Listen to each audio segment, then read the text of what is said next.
Hello friends, welcome all on Krishi Bhandor. Friends, good morning all of you. Okay, तो friends, આજની આપણે નવી MCQ સિરીઝની શરૂઆત કરીએ છીએ, પરંતુ આપણે આજના નવા એમસીક્યુ સિરીઝની શરૂઆત કરીએ એની પહેલાં તમે આપણી ચેનલ કૃષિ ભંડોળ છે એને લાઇક કરો, શેર કરો અને સબસ્ક્રાઇબ કરો। ઓકે, તો ચલો સ્ટાર્ટ કરીએ આજના આપણા એમસીક્યુ સિરીઝની। તો ફર્સ્ટ આપણો આજનો જે એમસીક્યુ છે કે કયા કીટકો કે જે પાનની નીચેની સપાટી હોય છે ત્યાંથી રસ ચૂસે છે અને સુકાઈ જાય છે અને અંતે ખરી પડતા હોય છે। તો તડતડિયા છે, થ્રિપ્સ છે, સફેદ માખી છે કે જે પાનનો જે નીચેનો ભાગ હોય છે ત્યાંથી તે રસ ચૂસતા હોય છે। ઓકે, ત્યારબાદ છે એન્થ્રેક્સ રોગ એ શેના દ્વારા થાય છે? તો જે એન્થ્રેક્સ રોગ છે કે જે આપણને ઘણી વખત પ્રાણીઓમાં જોવા મળે છે, તો તે મુખ્યત્વે બેક્ટેરિયા દ્વારા થતો હોય છે। ત્યારબાદ છે દિવેલાના પાકમાં કયા પ્રકારની ફૂગ આવવાથી સુકારો આવે છે? તો જે દિવેલાનો પાક આપણો છે એમાં જે સુકારો આવે છે એના માટે મેઇન જે રિસ્પોન્સિબલ છે ફૂગ એ છે ફ્યુઝેરિયમ। ઓકે, ત્યારબાદ છે ભાવનગર, અમરેલી અને તેને અડીને જે આવેલા જિલ્લાઓ હોય છે, એટલે કે તેને આસપાસના જે વિસ્તારના જિલ્લાઓ હોય છે તેમાં કયા પ્રકારના કપાસનું વાવેતર માટે અનુકૂળ હોય છે? તો જે અમરેલી, ભાવનગર અને તેની આસપાસના જે વિસ્તારો હોય છે ત્યાં મુખ્યત્વે મઠિયો કપાસ હોય છે કે જે વાવેતર માટે અનુકૂળ હોય છે। બરાબર છે। ત્યારબાદ છે કે દિવેલાના પાકમાં કયા પ્રકારની ફૂગથી મૂળનો કોવારો રોગ થાય છે? કોવારો, જે આપણને ખ્યાલ છે મૂળનો કોવારો રોગ છે દિવેલામાં થતો જોવા મળે છે, તો એના માટે કઈ ફૂગ જવાબદાર છે? તો કે મેક્રોફેમિના જે ફૂગ છે એ કોવારા માટે મેઇન જવાબદાર છે। ત્યારબાદ છે ગુજરાત મકાઈ 1 અને ગુજરાત મકાઈ 2 એ ક્યાં વિકસાવવામાં આવેલી છે? તો જે ગુજરાત મકાઈ 1 અને ગુજરાત મકાઈ 2 છે એ ગોધરા ખાતે વિકસાવવામાં આવેલી છે। બરાબર। ત્યારબાદ છે કચ્છ અને સૌરાષ્ટ્રના જે વિસ્તારો હોય છે એમાં કયા પ્રકારના કપાસોનું જે વાવેતર હોય છે કે જે માટે અનુકૂળ હોય છે?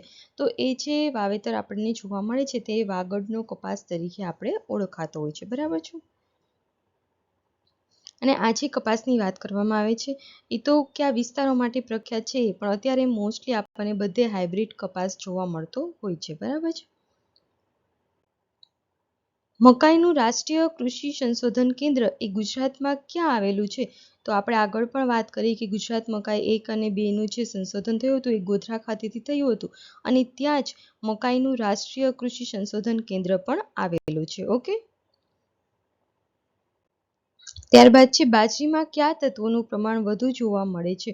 તો બાજરીમાં કાર્બોદિત તત્વ છે કે જેનું પ્રમાણ આપણને વધુ જોવા મળે છે। બાજરીમાં પ્રોટીન છે, ચરબી છે, ત્યારબાદ છે રેસાઓ છે કે જેનું પ્રમાણ આપણને જોવા મળે છે, પણ કાર્બોદિત તત્વ છે કે જેનું પ્રમાણ આપણને સૌથી વધુ પ્રમાણમાં જોવા મળતું હોય છે। ત્યારબાદ છે ડાંગરના પાકમાં શેના ઉપદ્રવના લીધે પાનની ટોચ વળી જાય છે અને પાન હોય છે એ સફેદ પારદર્શક આપણને ધાબા જેવા જોવા મળે છે? તો આ જે આપણે ડાંગરના પાકમાં જે જોવા મળે છે કે પાન હોય છે એની ઉપરની ટોચ વળી જતી હોય છે તથા પાન પર આપણને સફેદ પારદર્શક ધાબા હોય છે એ થતા જોવા મળે છે, તો એ માટે મુખ્ય કારણ છે પાન વાળનાર ફૂદુ। ઓકે, કે જેના ઉપદ્રવના લીધે આપણને ડાંગરના પાકમાં આ વસ્તુ જોવા મળતી હોય છે। ત્યારબાદ છે બાજરીનું મૂળ વતન કયું છે? એટલે કે જે આપણો બાજરો હોય છે એનું ઉદ્ભવ સ્થાન કયું છે, એનું ઓરિજિન કયું છે, એવું કંઈ પણ ક્વેશ્ચન પૂછાય તો આપણે સમજી જવાનું કે મૂળ વતન પણ એ જ છે, ઉદ્ભવ સ્થાન પણ એ જ છે અને ઓરિજિન ત્રણેય વસ્તુ એક જ છે। ઓકે, તો બાજરી માટે જે મેઇન એનું ઓરિજિન છે એ છે આફ્રિકા। ત્યારબાદ છે વનસ્પતિમાં ખોરાક બનાવવામાં કોણ અગત્યનો ભાગ ભજવે છે? તો વનસ્પતિમાં જો ખોરાક બનાવવો હોય તો એના માટે સૂર્યપ્રકાશ અગત્યનો ભાગ ભજવે છે, કારણ કે વનસ્પતિ પોતાનો ખોરાક એ સૂર્યપ્રકાશની હાજરીમાં બનાવે છે। ઓકે, ત્યારબાદ છે હવાનું દબાણ માપવા માટે કયું સાધન વપરાય છે? તો હવાનું દબાણ માપવા માટે બેરોમીટર વપરાય છે અને બેરોમીટર છે એનું જ બીજું નામ વાયુ માપક પણ છે। બરાબર છે, એટલે હવાનું દબાણ માપવા માટે બેરોમીટર એટલે એ જ કે જે વાયુ માપક વપરાય છે। ઓકે, ત્યારબાદ છે કે નીચેના પૈકી કઈ વનસ્પતિ એ એકદળીય વનસ્પતિ છે?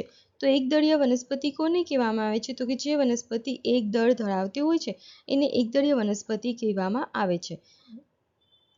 આપણને ખ્યાલ છે મકાઈ છે, ઘઉં છે, ચોખા છે કે જે એકદળીય વનસ્પતિ છે. તો સામાન્ય ભાષામાં આપણે સમજીએ તો આ જે મકાઈ, ઘઉં અને ચોખાના દાણા હોય છે એના આપણે ભાગ કરીએ તો એક સરખા ભાગ આપણને જોવા મળતા નથી. પણ તો જો દ્વિદળી વનસ્પતિ હોય તો બંને ભાગ એક સરખા જોવા મળે છે. તો દ્વિદળી વનસ્પતિની જો આપણે વાત કરીએ તો મગફળી છે, ત્યારબાદ છે ચણા છે કે જે બે એક સરખા ભાગમાં વહેંચાયેલું આપણને જોવા મળતું હોય છે. બરાબર છે, કે જેને આપણે દ્વિદળી વનસ્પતિ તરીકે ઓળખતા હોઈએ છીએ. ત્યાર પછી કયા બીજમાં 100% શુદ્ધતા જોવા મળે છે? તો જે ન્યુક્લિયસ કક્ષાનું જે બીજ છે કે જેમાં 100% શુદ્ધતા આપણને જોવા મળે છે. ઓકે, તો ફ્રેન્ડ્સ, આજના આપણા MCQ સિરીઝ છે અહીં ખતમ થાય છે.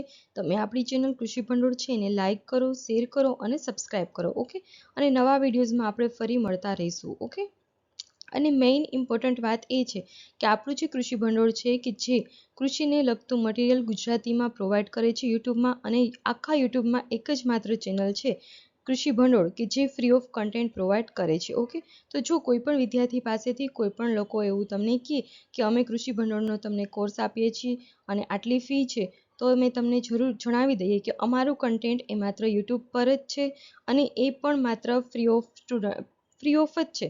કંઈ પણ ફી, કોઈ પણ નાણાકીય વસ્તુ અમે લેતા નથી. ઓકે, તો પ્લીઝ તમે આ ધ્યાન રાખજો, કેમ કે અમને એક એવું રિપોર્ટ મળેલા છે પર્સનલી કોઈ સ્ટુડન્ટને વોટેવર જે બી હોય કે તમારા નામે અમને ફી પે કરેલી છે. તો અમે કોઈ પણ પ્રકારનો કોર્સ લોન્ચ કરતા નથી. અમારી જે પણ ટીમ છે એ માત્ર યુટ્યુબ પર જ અવેલેબલ છે અને જે ગુજરાતના વિદ્યાર્થીઓ છે એ લોકોને ગુજરાતીમાં એગ્રીને લગતું જે કન્ટેન્ટ છે એ પ્રોવાઈડ કરવા માટે જ માત્ર કૃષિ ભંડોળ ચેનલ બનાવેલી છે. અને અમારો હેતુ ક્યારેય પૈસા કમાવાનો હતો જ નહીં અને હજુ પણ નથી અને હશે પણ નહીં. ઓકે, તો પ્લીઝ તમે આ નોટ કરી લેજો. કોઈ પણ વ્યક્તિ અમારા નામે તમારી પાસેથી કંઈ ફી લે કે કંઈ પણ ટેસ્ટ સિરીઝના નામે પૈસા લે તો અમે એના માટે જવાબદાર નથી. ઓકે, અમે ફ્રી ઓફ કન્ટેન્ટ જ તમે બધું જ તમને યુટ્યુબ પર જ અમે પ્રોવાઈડ કરશું. એક પણ રૂપિયો તમારે અમારા માટે કૃષિ ભંડોળના નામે ક્યાંય પે કરવાનો આવતો નથી. Okay, please take it seriously. Okay, thank you.